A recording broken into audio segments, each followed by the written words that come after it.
सबसे पहला जो स्टैंडर्ड है वो है कोहेजन। कोहेजन और कोहेरेंस में बच्चे हमेशा कंफ्यूज हो रहे होते हैं, तो बच्चों आज आपकी ये सारी कन्फ्यूजन दूर हो जाएगी। कोहेजन का मतलब होता है कि वोकैबलरी और ग्रामर आपस में कनेक्टेड होनी चाहिए। वोकैबलरी का यूज़ करते हुए, ग्रामर का यूज़ करते हुए टेक्स्ट को लिखा जाए, और जब ग्रामर और वोकैबलरी के अंदर कनेक्शन होगा तो उसको कोहेजन कहेंगे। यानी ग्रामेटिकल और लेक्सिकल कनेक्शन को क्या कहते हैं? कोहेजन। और लेकिन अगर अगर वो हमें कोई मीनिंग दें, उनके अंदर कोई लॉजिक हो जो हमें समझ आ रही हो, तो वो होती है कोहेरेंस। कोहेजन जो होती है ना, ये लेक्सिकल और ग्रामेटिकल होता है कनेक्शन टेक्स्ट के दरमियान, जबकि कोहेरेंस जो होता है वो होता है सिमेंटिक या लॉजिकल रिलेशनशिप, यानी हमें क्या समझ आ रही है। बेशक कोई बंदा कोहेरेंस को तो फॉलो कर रहा है, यानी वो वोकैबलरी का इस्तेमाल भी ठीक कर रहा है, वो ग्रामर का भी ठीक कर रहा है, उसके लेक्सिकल आइटम और ग्रामेटिकल आइटम बिल्कुल ठीक से यूज़ किए जा रहे हैं, लेकिन हमें अगर उसकी समझ नहीं ना आ रही उसके टेक्स्ट की कि वो क्या कहना चाह रहा है, उसके अंदर कोई लॉजिक नहीं है, कोई मीनिंग नहीं है, इसका मतलब है उसके अंदर कोहेरेंस नहीं है। कोहेजन है, कोहेरेंस नहीं है, दोनों चीज़ों का होना बहुत ज़रूरी होता है। कोहेजन को अब हम डिटेल में डिस्कस करेंगे। कोहेजन को प्रॉपर डिफाइन किया जाए तो the first standard will be called cohesion and concerns the way in which the components of the surface text that is the actual words यानी वोकैबलरी वी हेयर और सी are mutually connected within the sequence. The surface components depend upon each other according to grammatical forms and conventions such that cohesion rest upon grammatical dependence. इसमें बात हुई है words की और grammatical forms की, जिसका मतलब है कि इसके अंदर लेक्सिकल आइटम और ग्रामेटिकल आइटम्स का यूज़ होना ज़रूरी होता है। लेक्सिकल और ग्रामेटिकल की बात की है, मैं बार बार बता रही हूँ कि कोहेजन के अंदर लेक्सिकल ग्रामेटिकल आइटम्स की बात होती है, जबकि कोहेरेंस के अंदर सिमेंटिक, मीनिंगफुल और लॉजिकल रिलेशंस की बात होती है। जो कोहेजन है इसको मज़ीद दो टाइप्स में डिवाइड किया गया है, एक है रिकरेंस और एक है जंक्शन। हम वन बाय वन देखेंगे कि रिकरेंस क्या है और जंक्शन क्या है। Recurrence is the direct repetition of elements since the original occurrence merely happens again. Recurrence का मतलब होता है रिपीटिशन ऑफ द एलिमेंट। अगर कोई चीज़ रिपीट हो रही है तो उसको क्या कहेंगे? रिकरेंस कहेंगे। रिकरेंस को भी फर्दर डिवाइड किया गया है।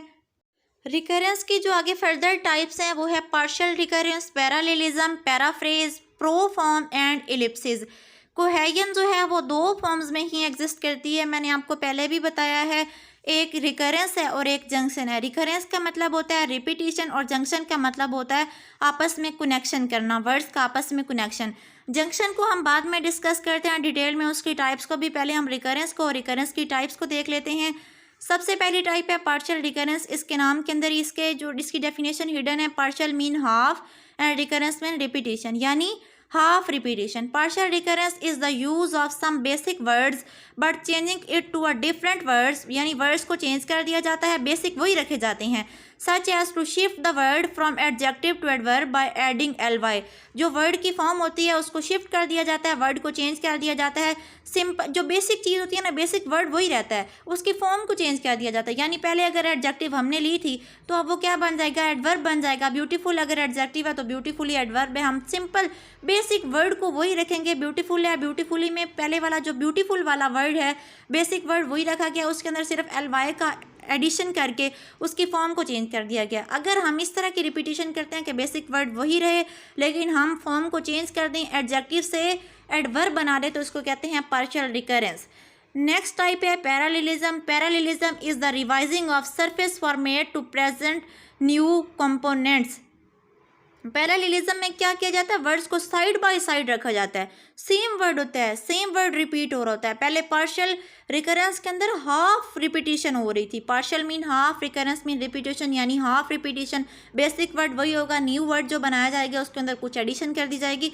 लेकिन पैरालेलिज्म के अंदर ना पूरा पूरा वर्ड रखा जाता है, लेकिन वर्ड साइड बाय साइड चल रहे होते हैं। एक तरफ अगर देखें ईजी कम ईजी गो, अब देखें इसके अंदर ईजी ईजी रिपीट तो हुआ है, लेकिन कम और go opposite side by side words को रखा जाता है। सेम वर्ड रिपीट हो रहा है बट साइड बाय साइड, यानी एक दफ़ा किसी और फॉर्म के साथ, दूसरी दफ़ा किसी और फॉर्म के साथ वर्ड वही होता है, उसको चलाया साइड बाय साइड जाता है। अब आगे अगर पैराफ्रेज को देखा जाए तो paraphrase is the recurrence of the subject matter with the change of expression. इसके अंदर जो सब्जेक्ट मैटर होता है ना, यानी किसी के जो कहे हुए अल्फाज होते हैं उनको बिल्कुल कॉपी कर दिया जाता है और उसको कोटेशन की फॉर्म में लिख दिया जाता है। पैराफ्रेज आपने पहले भी लिटरेचर के अंदर पढ़ी होगी। पैराफ्रेज को अगर सिंपल फॉर्म में कहा जाए तो उसे समरी भी कहा जाता है। और पैराफ्रेजिंग का मतलब होता है किसी के कहे हुए अल्फाज को अगर हम अपने वर्ड्स में बयान कर रहे हैं ना तो हम उसकी पैराफ्रेजिंग कर रहे हैं, ठीक है। या अगर किसी के कहे हुए अल्फाज को हम कोटेशन के अंदर रख रहे हैं तो वो भी हम क्या कर रहे हैं, वो पैराफ्रेजिंग कर रहे हैं। कॉपिंग someone exact word and putting them in quotation mark is called paraphrase. Next जो इसकी टाइप है रिकरेंस की वो है pro form. Pro form is the repetition of a noun of the same content bye a pronoun instead of repeating the same thing.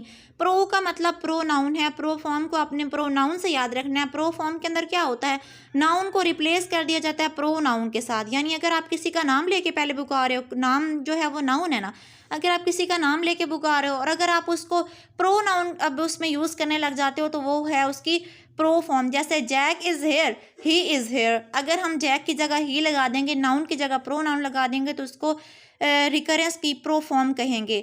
Next type है Ellipsis. Ellipsis is the omission of a structure and it's content. Ellipsis का मतलब होता है कुछ अंदर से निकाल देना।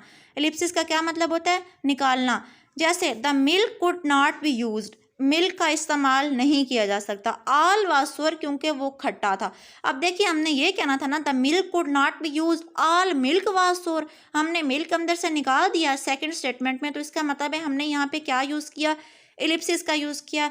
कुछ सिचुएशन में सब्स्टिट्यूशन का भी यूज़ होता है जिसमें वर्ड्स को रिप्लेस कर दिया जाता है, वर्ड्स की जगह कुछ और वर्ड्स को लगा दिया जाता है, तो वो सब्स्टिट्यूशन कहलाती है। लेकिन एलिप्सिस के अंदर वर्ड को मुकम्मल तौर पर क्या कर दिया जाता है, डिस्कार्ड कर दिया जाता है, एलिमिनेट कर दिया जाता है, उसको रिपोर्डिएट और डिसलॉज कर दिया जाता है, वहाँ से हटा दिया जाता है।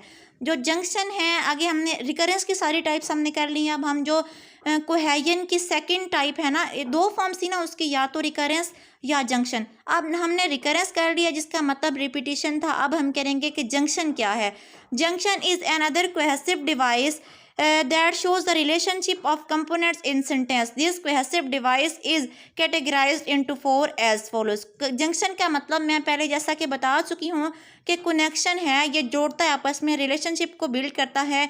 इसको भी आगे 4 टाइप्स में डिवाइड किया गया है, conjunctions, disjunction, Contra junction and subordinates. ये चारों अब हम करते हैं वन बाय वन कि जंक्शन की कौन कौन सी चारों फॉर्म्स हैं, कैसे वो आपस में वर्ड्स को या सेंटेंसेस को मिला रही हैं। Conjunctions are the lexical items. Conjunction क्या होते हैं, लेक्सिकल आइटम्स हैं that can be use to link things, जो चीज़ों में लिंक को पैदा करते हैं, which are of the same status such as and, else, also, beside, furthermore, etc।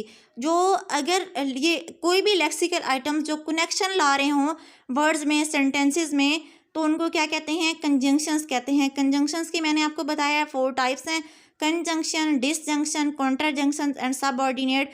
तो डिसजंक्शन क्या होता है, डिसजंक्शंस आर द लेक्सिकल आइटम। जहाँ भी कंजंक्शन की किसी भी फॉर्म की बात आएगी सबसे पहले आपने कंजंक्शन को कहना है कि ये कोई लेक्सिकल आइटम है। लेक्सिस का मतलब होता है वोकैबुलरी, यानी वोकैबुलरी का कोई भी आइटम है ये। लेक्सिकल आइटम का मतलब वोकैबुलरी का कोई भी आइटम।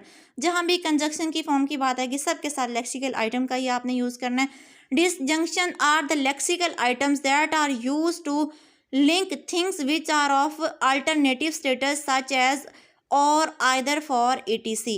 इसका मतलब क्या है, डिसजंक्शन का मतलब है कि वो चीज़ें जिनमें आपस में जोड़ नहीं हो रहा, यानी दो ऑपोजिट चीज़ें हैं, दो ऑप्शनल चीज़ें हैं, उनको अगर कोई ऑप्शनल चीज़ों को कोई चीज़ अगर जोड़ रही है, कोई लेक्सिकल आइटम ऑप्शनल चीज़ों को जिनके दरमियान कोई जंक्शन नहीं है, कोई जोड़ नहीं है, कोई गट मेल नहीं है, उनको अगर कोई आके आपस में मिला रहा है और वहाँ पे एक नीडल का काम कर रहा है तो उसको क्या कहते हैं, उसको उस लेक्सिकल आइटम को डिसजंक्शन कहते हैं। जैसा कि है Ali rides the bus to school और walks to the school. Ali या तो बस पे जाता है या पैदल जाता है। अब एक तरफ बस है एक तरफ पैदल है, टोटल तजाद है दोनों में, कॉन्ट्राडिक्शन है दोनों में, लेकिन क्या किया जा रहा है, यानी ऑप्शनल चीज़ें हैं दोनों, तो इसमें और का यूज़ किया जा रहा है। और या आइदर का अगर हम यूज़ करते हुए डिसजंक्शंस को जब हम यानी ऐसे चीज़ों को आपस में मिला देते हैं जो मिलती नहीं है, जो ऑप्शनल है, तो उसको कहते हैं, उन लेक्सिकल आइटम्स को डिसजंक्शंस कहते हैं।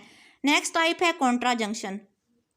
Contrajunctions are lexical items that are used to link discrepant elements such as but yet however etc. ये ऐसे होते हैं लेक्सिकल आइटम्स जो एक तरफ तो बात को मान रहे होते हैं लेकिन फिर क्या रहते हैं कि नहीं, मतलब आधी बात को माना जा रहा होता है, उसके साथ आधा तजाद भी रखा जाता है। You are a good rider, तुम अच्छे सवार हो, but I will not give you bike, लेकिन मैं तुम्हें बाइक नहीं दूंगा। मतलब बात को माना भी जा रहा होता है, साथ उसके अंदर कॉन्ट्रडिक्शन भी लाई जाती है। डिसजंक्शन में क्या होता है बच्चों, डिसजंक्शन में ऑप्शनल चीज़ों को आपस में जोड़ा जाता है, लेकिन कॉन्ट्राजंक्शन में ऑप्शनल चीज़ें नहीं होती। बात को माना भी जा रहा होता है लेकिन बात के साथ तजाद भी रखा जा रहा होता है। इस तरह के जो लेक्सिकल आइटम जो बात को मानने वाले हिस्से को और बात के तजाद वाले हिस्से को आपस में जोड़ दें, उनको कॉन्ट्राजंक्शंस कहते हैं। सब ऑर्डिनेट्स क्या होते हैं, subordinates are lexical item. वैसे सब ऑर्डिनेट का मतलब गुलाम होता है, यानी कोई चीज़ जो मातहत होती है, तो सब ऑर्डिनेट्स को अपनी मातहत से याद रखना, ये बेचारे डिपेंडेंट होते हैं। Subordinates are lexical item that are use to link content which are dependent on one another such as because, since, as, thus, while, hence and therefore etc। अगर एग्जाम्पल देखी जाए तो I hate you because you always irritate me. अब ये जो because है ना, ये अब सबऑर्डिनेट का काम कर रहा है, क्योंकि सबऑर्डिनेट्स वो लेक्सिकल आइटम्स होते हैं जो उन चीज़ों को जोड़ते हैं, आपस में डिपेंडेंट होती हैं। अब हेट जो है इसकी कोई वजह भी तो होगी ना, इरिटेशन इसकी वजह है। एक बंदा हेट कर रहा है और इरिटेशन है, अब इन दोनों को आपस में जो मिला रहा होगा ना, जो इन दोनों डिपेंडेंट एक दूसरे पर, हेट की कोई वजह भी तो बतानी चाहिए। एक तरफ हेट है, दूसरी तरफ उसकी वजह भी बताई जा रही है। जो लेक्सिकल आइटम हेट और उसकी वजह यानी इरिटेशन को आपस में जोड़ रहा है, वो क्या है, उसको कहते हैं सब ऑर्डिनेट। नेक्स्ट और सेकंड स्टैंडर्ड ऑफ टेक्सचुअलिटी जो है वो है कोहेरेंस। कोहेरेंस में क्या होता था, लेक्सिकल और ग्रामेटिकल रिलेशनशिप एग्जिस्ट करता था और वो टेक्स्ट की सरफेस से रिलेटेड था। लेकिन जो कोहेरेंस है इसका मतलब क्या होता है कि मीनिंगफुल, सिमेंटिक और लॉजिकल रिलेशनशिप, यानी जो कुछ बताया जा रहा है उस टेक्स्ट की हमें समझ भी आ रही है या नहीं। बेशक वोकैबुलरी और ग्रामर ठीक हो, लेकिन जब तक हमें उसकी समझ नहीं आएगी इसका मतलब है उसके अंदर कोहेरेंस नहीं है। डी ब्यूग्रैंड और ड्रेसलर ने इसको इस तरह एक्सप्लेन किया। De Beaugrande and Dressler explain that coherence refers to a set of conceptual relationships under the surface text which is similar to cohesion in the way stretch of the language link each other. Cohesion refers to the surface of the text while coherence refers to the semantic or meaning of the text. Coherence is the link, the spirit of a text, and a text can be coherent without cohesive devices. इसमें भी उनका कहना यही है, D ब्यूग्रैंड और Dressler ने भी यही कहा है कि कंसेप्चुअल रिलेशनशिप जो होंगे टेक्स्ट के वो क्या कहलाएंगे, उनको कहेंगे कोहेरेंस। और ये मीनिंगफुल और सिमेंटिक रिलेशनशिप होता है, ये टेक्स्ट की सरफेस के साथ रिलेटेड नहीं है। टेक्स्ट की सरफेस के साथ जो चीज़ रिलेटेड है वो कोहेजन है। ये जो कोहेरेंस है ये लॉजिकल, सिमेंटिक और मीनिंगफुल रिलेशनशिप है जो टेक्स्ट के दरमियान में एग्जिस्ट करता है।